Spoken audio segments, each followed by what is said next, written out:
Título: Hombres dobles y apariciones de personas vivas. En la actualidad está probado y perfectamente explicado el hecho de que si el espíritu se aparta del cuerpo vivo, con el auxilio de su envoltura fluídica periespiritual puede aparecer en un lugar diferente de aquel donde se encuentra su cuerpo material. Sin embargo, hasta ahora y de acuerdo con la experiencia, la teoría parece demostrar que esa separación solo ocurre durante el sueño o, al menos, cuando los sentidos corporales están inactivos. Los hechos siguientes, en caso de que sean fidedignos, prueban que dicha separación también se produce en estado de vigilia. Los hemos extraído de la obra alemana Los fenómenos místicos de la vida humana, por Maximiliano Perti, profesor de la Universidad de Berna, publicada en 1861. Leipzig y Heidelberg. 1. Un propietario rural fue visto por su cochero en la caballeriza de su propiedad, observando a los animales en el momento exacto en que comulgaba en la iglesia. Con posterioridad, al narrar el hecho a su pastor, éste le preguntó en qué pensaba en el momento de la comunión. Para decir la verdad, respondió el campesino, pensaba en mis animales. A lo que el sacerdote replicó: ahí queda explicada su aparición. El clérigo estaba en lo cierto, porque dado que el pensamiento es un atributo esencial del espíritu, este debe encontrarse donde se halle su pensamiento. La cuestión es saber si, en el estado de vigilia, el desprendimiento del periespíritu puede ser suficientemente considerable para que produzca una aparición, lo que implicaría una especie de desdoblamiento del espíritu, en el cual una parte de él animaría el cuerpo fluídico y la otra el cuerpo material. Esto no tendría nada de imposible si consideráramos que, cuando el pensamiento se concentra en un punto distante, el cuerpo solo obra automáticamente, por efecto de una especie de impulso mecánico, lo que sucede sobre todo con las personas distraídas. El cuerpo solo está animado de la vida material, mientras que la vida espiritual acompaña al espíritu. Por consiguiente, es probable que el hombre en cuestión haya tenido en aquel momento una distracción grande, y que sus animales lo preocupasen más que su comunión. Este otro acontecimiento es de la misma categoría, aunque presenta una particularidad más notable. 2. El juez de cantón, J. N. Fr., mandó cierto día a su dependiente a una aldea de los alrededores. Pasado un tiempo lo vio entrar nuevamente, tomar un libro del armario y hojearlo. Le preguntó bruscamente por qué no se había marchado aún. Ante esas palabras el empleado desapareció.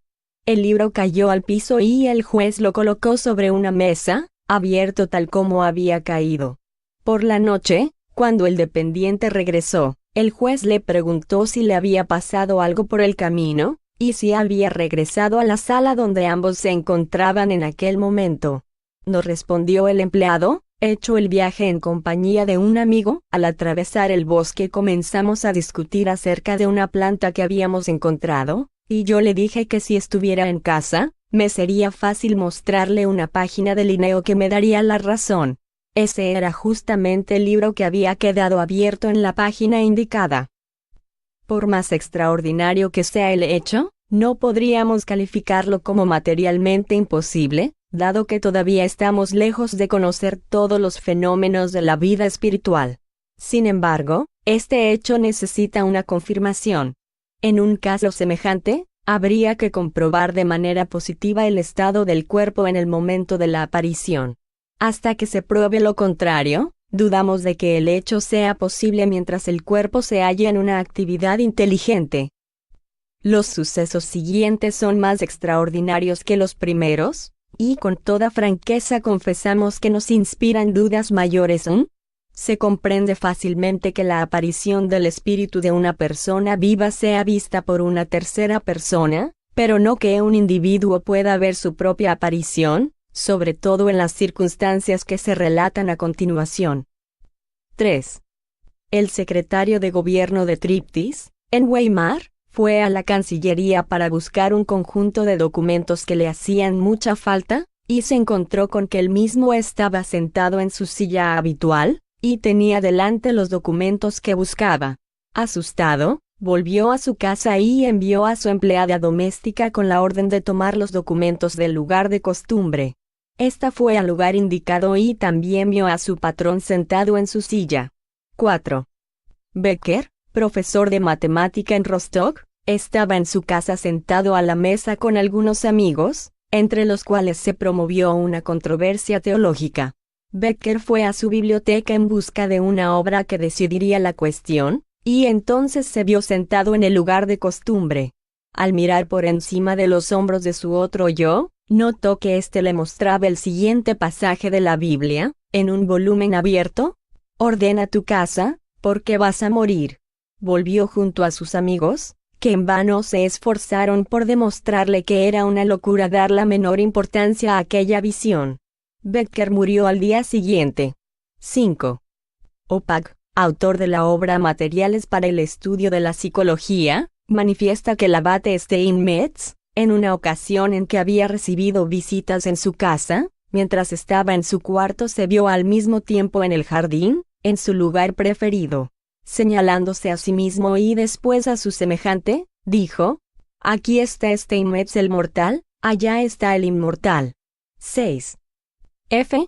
de la ciudad de Z, que más tarde fue juez, se encontraba en el campo, en su juventud, cuando recibió el pedido de una joven de la casa para que fuese a buscar una sombrilla que ella había olvidado en su cuarto.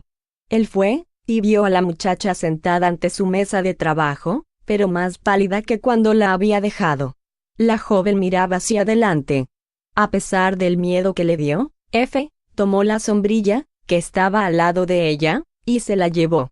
Cuando lo vio con el semblante alterado, la muchacha le dijo: «Confiesa que has visto algo, que me viste en el cuarto. Pero no te preocupes, porque no me voy a morir. Soy doble, en alemán Doppelganger, que quiere decir literalmente, alguien que anda doble. Yo estaba junto a mi trabajo con el pensamiento, y ya me he encontrado muchas veces con mi imagen a mi lado. No nos hacemos nada una a la otra». 7. El conde de y los centinelas creyeron que habían visto cierta noche a la emperatriz Elizabeth de Rusia, sentada en su trono, en la sala donde éste se levantaba, en traje de gran gala, mientras que en aquel momento ella estaba acostada en su cuarto, durmiendo. La dama de honor, convencida de lo que ocurría, fue a despertarla. La emperatriz se dirigió también a la sala del trono y vio allí su imagen. Entonces ordenó a un centinela que disparase su arma, e inmediatamente la imagen desapareció. La emperatriz murió 3 meses después. 8. Un estudiante, llamado Elger, se volvió muy melancólico después de que se viera a sí mismo en varias ocasiones con el traje de color rojo que solía usar. Nunca veía su rostro, sino los contornos de una forma vaporosa que se le parecía, siempre al caer la tarde o a la luz de la luna. Veía su imagen en el mismo lugar en que había estado estudiando durante largo tiempo. 9. Una maestra francesa, Emilia Sage, perdió en 19 ocasiones su cargo porque aparecía por todas partes en duplicado. Las jóvenes de un internado de Neuelke, en Livonia, la vieron algunas veces en el salón o en el jardín, cuando en realidad se encontraba en otra parte. En otras ocasiones veían delante del pizarrón, durante las clases, 2 señoritas Sage, una al lado de la otra, exactamente iguales y haciendo los mismos movimientos, con la diferencia de que solo la verdadera Sage tenía en la mano un trozo de tiza, con el que escribía en el pizarrón. La obra del señor Perti contiene una gran cantidad de casos de esta naturaleza. Vale destacar que en todos los ejemplos citados, el principio inteligente se muestra igualmente activo en los 2 individuos, e incluso más activo en el ser material, cuando lo correcto sería lo contrario. Con todo, lo que nos parece sustancialmente imposible es que haya antagonismo, divergencia de ideas, de pensamientos y de sentimientos en los 2 seres. Esta divergencia se manifiesta en el caso número 4, en el que uno avisa al otro su muerte, y en el caso número 7, en el que la emperatriz manda hacer un disparo sobre su otro yo. Aunque se admita la división del perispíritu y un poder fluídico suficiente para mantener la actividad normal del cuerpo, y se suponga también la división del principio inteligente, o una irradiación suya capaz de animar a los dos seres y de conferirle una especie de ubicuidad, ese principio es único y debe permanecer idéntico. No podría, pues, de un lado haber una voluntad que no existiera en el otro, a menos que se admita que haya espíritus gemelos, así como hay cuerpos gemelos, es decir, que dos espíritus se identifiquen para encarnar en un solo cuerpo, lo que no es concebible. En todas esas historias fantásticas, si bien hay elementos para tomar en cuenta, también hay muchos para rechazar, sin mencionar las que pertenecen al dominio de la leyenda. Lejos de inducirnos a aceptarlas ciegamente, el espiritismo nos ayuda a separar lo verdadero de lo falso, lo posible de lo imposible, mediante las leyes que nos revela acerca de la constitución y el rol del elemento espiritual. No nos precipitemos, con todo, a rechazar a priori todo lo que no comprendemos, porque estamos muy lejos de conocer todas estas leyes, y porque la naturaleza aún no nos ha revelado todos sus secretos. El mundo invisible es aún un campo de observaciones nuevo, y seríamos presuntuosos si pretendiéramos haber sondeado todas sus profundidades cuando nuevas maravillas se despliegan incesantemente ante nuestra mirada. Sin embargo, hay hechos cuya imposibilidad material es demostrada por la lógica y las leyes conocidas. Tal es, por ejemplo, el relato que figura en la Revista Espírita de febrero de 1859, pregunta 41, con el título Mi amigo Hermann. Se trata de un joven alemán de la alta sociedad, refinado, atento y de buen carácter, que todas las noches al ponerse el sol caía en un estado de muerte aparente, durante el cual su espíritu se despertaba en las antípodas, en Australia, en el cuerpo de un delincuente que acabó en la horca. El simple buen sentido demuestra que, admitida como posible esa dualidad corporal, el mismo espíritu no puede ser alternativamente un hombre honesto durante el día, y por la noche un criminal en otro cuerpo. Sostener que el espiritismo da crédito a semejantes historias, sería probar que no se lo conoce, puesto que él proporciona los medios de probar que son absurdas. No obstante, al mismo tiempo que demuestra el error de una creencia, prueba que a menudo esa creencia se basa en un principio verdadero, desnaturalizado o exagerado por la superstición. Se trata de quitarle al fruto la cáscara que lo envuelve. ¿Cuántos cuentos ridículos se inventaron acerca del rayo antes de que se conociese la ley de la electricidad? Lo mismo ocurre en lo concerniente a las relaciones con el mundo invisible. Al dar a conocer la ley que rige esas relaciones, el espiritismo las reduce a la realidad. Sin embargo, esa realidad es aún excesiva para aquellos que no admiten ni las almas ni el mundo invisible. Según esas personas, todo lo que está fuera de los límites del mundo visible y tangible es superstición, por eso denigran al espiritismo. Nota. La muy interesante cuestión de los hombres dobles, al igual que la de los agéneres, relacionada íntimamente con aquella, ha sido hasta ahora relegada a un segundo plano por la ciencia espírita, debido a la carencia de documentos suficientes para la dilucidación completa de ambas. Esas manifestaciones, por más extrañas que sean, por más increíbles que parezcan a primera vista, sancionadas por las narraciones de los historiadores más serios de la antigüedad y de la Edad Media, confirmadas por acontecimientos recientes, anteriores al advenimiento del espiritismo o contemporáneos de él, de ningún modo pueden ser puestas en duda. El libro de los médiums, en el artículo titulado Visitas espirituales entre personas vivas, y la Revista Espírita, en muchos pasajes, confirman la realidad de esas manifestaciones de forma absolutamente irrefutable.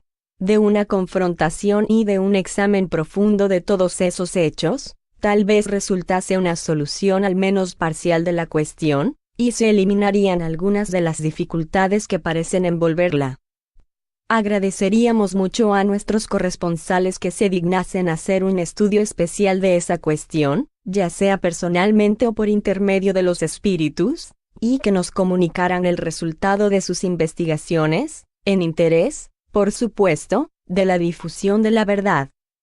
Al revisar rápidamente los años anteriores de la Revista Espírita, Y considerando los hechos señalados y las teorías enunciadas para explicarlos, hemos llegado a la conclusión de que tal vez fuese conveniente dividir los fenómenos en dos categorías distintas, lo que permitiría darles explicaciones diferentes y demostrar que los impedimentos que se presentan para la aceptación pura y simple de esos fenómenos son más aparentes que reales.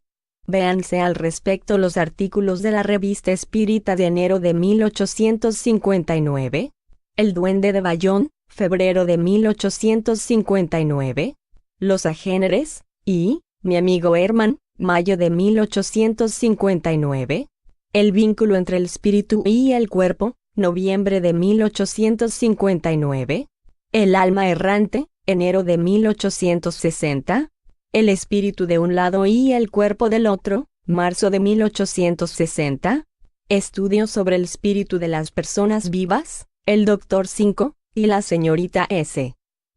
Abril de 1860, El fabricante de San Petersburgo, Apariciones tangibles, noviembre de 1860, Historia de María de Agreda, julio de 1861, Una aparición providencial, etc., etc., la facultad de expansión de los fluidos periespirituales está hoy sobradamente demostrada por las operaciones quirúrgicas más dolorosas, realizadas en enfermos dormidos, ya sea por el cloroformo y el éter o por el magnetismo animal. En efecto, no es raro que se vea a estos últimos conversando sobre cosas agradables y alegres con los asistentes, o que se transporten a la distancia en espíritu, mientras que el cuerpo se contorsiona con todas las apariencias de que estuviera experimentando horribles torturas.